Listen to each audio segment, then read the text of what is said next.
It began with the pounding on my cabin door, sharp enough to rattle the old wood. I had been expecting peace that morning, coffee steaming in my mug as the lake reflected the rising sun. Instead, the door flew open before I could answer. And there she was, Karen, marching in with her oversized sunglasses perched on her head like a crown, clipboard clutched like a sword, her mouth already in full battle mode. "You're in violation," she screeched, scanning the living room as though she owned it. "This cabin doesn't meet HOA standards. The deck is unfinished. The shutters are the wrong shade of green. And don't think I haven't noticed those solar panels you slapped up without approval.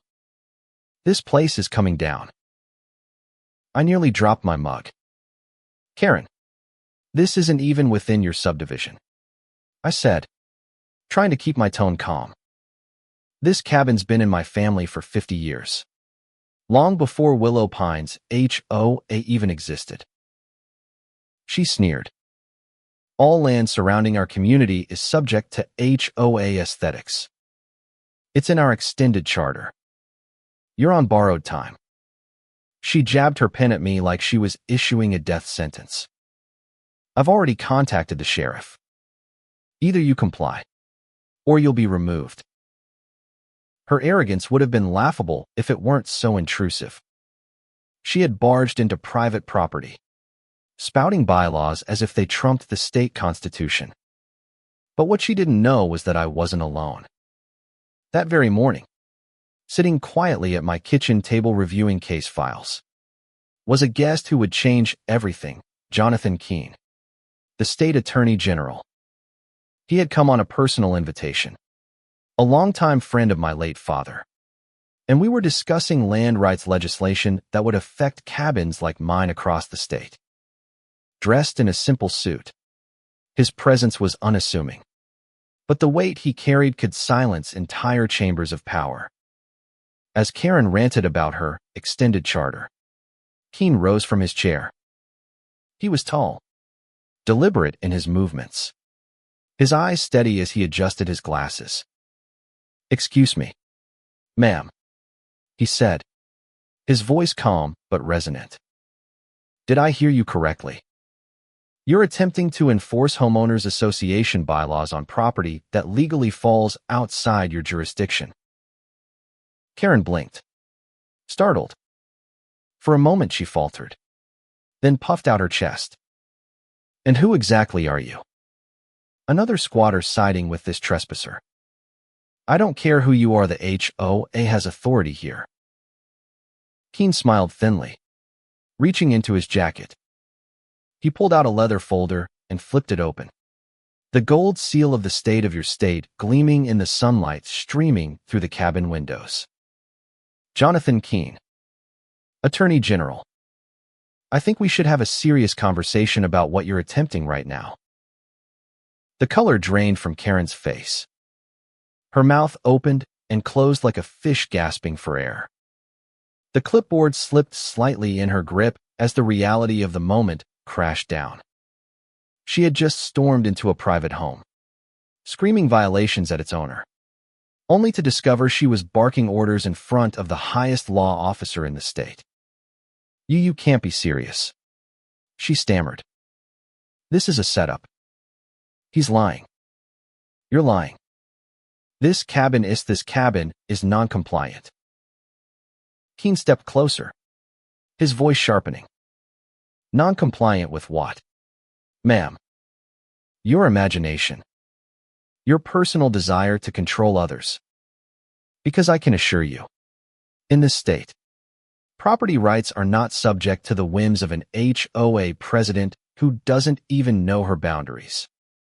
He turned to me briefly. "Do you have the deed?" I nodded, already pulling it from the folder on the counter.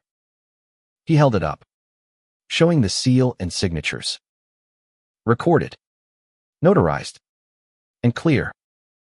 This property is wholly outside the HOA's reach. And what you've just done, entering without permission, threatening legal action under false authority, that is called trespassing and fraud." Karen's confidence collapsed into shrill desperation. No, you don't understand. I run this community. Everyone looks to me for order. Order.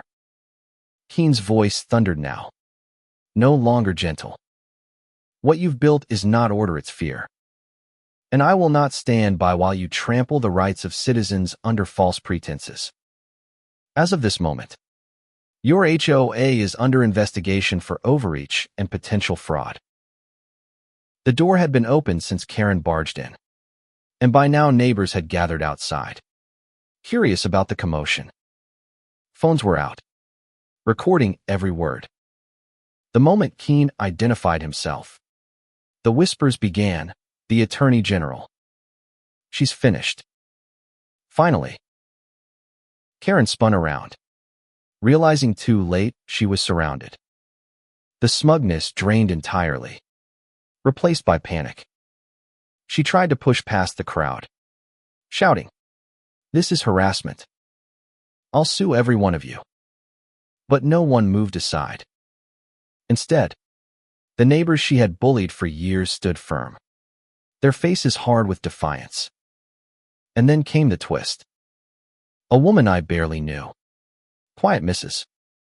Franklin from 2 cabins down, stepped forward holding a folder of her own.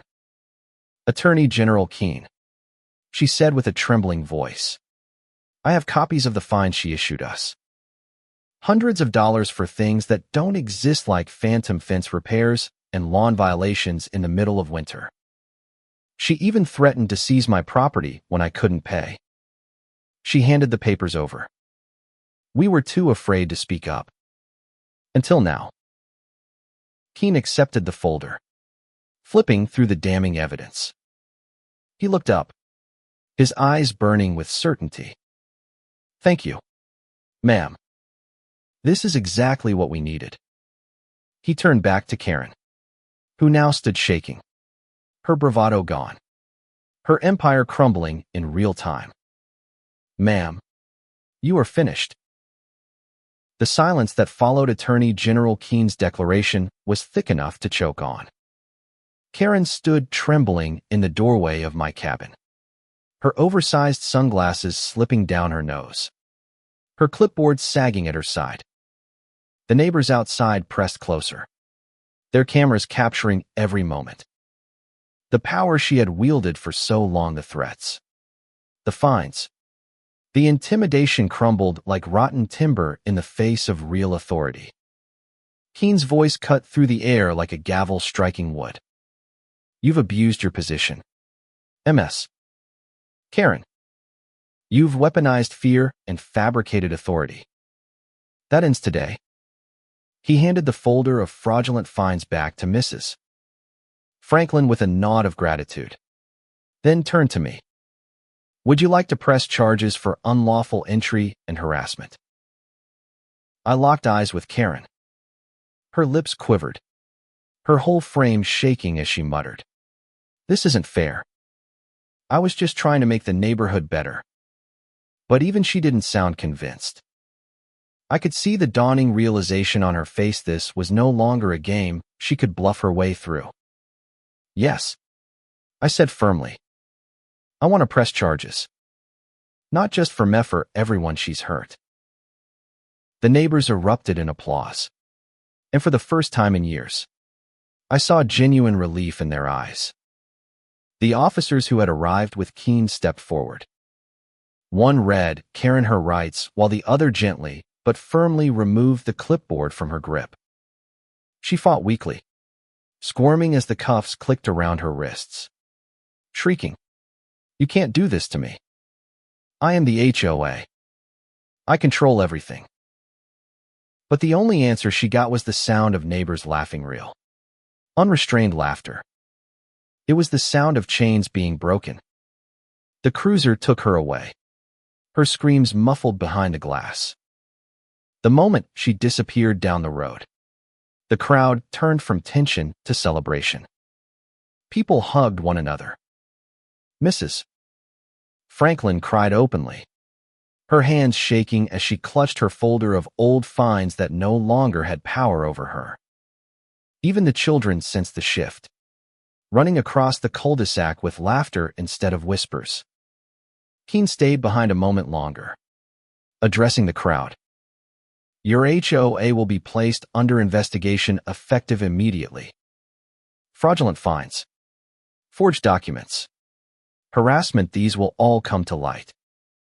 But more importantly, you need to remember this: the law belongs to the people, not to those who misuse it. Your homes are yours. Your peace is yours, and no one can take that away. His words carried the weight of law, but also the warmth of reassurance. The weeks that followed were nothing short of transformative. Investigators unearthed years of corruption. Karen had siphoned thousands of dollars from residents through fake violations, all funneled into her personal account. She had threatened widows, bullied veterans, and even fined families for landscaping changes she fabricated. Her trial became headline news across the state. In court, she tried her usual tricksters: denial, wild accusations, but every piece of evidence, every testimony from her neighbors, hammered the coffin of her empire shut. When the guilty verdict came, she collapsed into her chair, sobbing as the judge delivered her sentence: years in prison, restitution to every resident, and a lifetime ban from serving on any board or association. Her reign of fear was not only over, it was erased. But the true victory wasn't in watching Karen fall. It was in what rose afterward. Without her shadow looming, the community breathed again. Families who had once lived in fear of bogus fines started gathering for cookouts. Flags flew proudly without the threat of citations. Mrs. Franklin painted her shutters bright yellow just because she loved the color. The veteran down the road rebuilt his porch swing that Karen had once called non-compliant. Laughter, not fear, became the soundtrack of Willow Pines. One evening, weeks after the trial, the neighborhood gathered at my cabin. Lanterns lined the porch, and food covered long tables. At the center stood a wooden board, painted by the children, with the words, "Attorney General Here Hope Lives Here." When Keen arrived, he smiled at the sign, shaking his head with amusement and pride. He raised his glass and said simply, "This is what community is supposed to look like." As the night stretched on, I looked around at my neighbors, people who had once avoided eye contact, now dancing and laughing together. I thought of Karen, her clipboard gone, her empire dismantled, and realized the irony. She had believed fear was power, but real power had always belonged to the people who stood together. So I'll leave you with this. When someone abuses authority, when they twist rules into chains to bind others, what do you think is the right answer? To stay silent and hope it passes? Or to stand tall, expose the truth, and take your freedom back? Which one feels like true justice to you?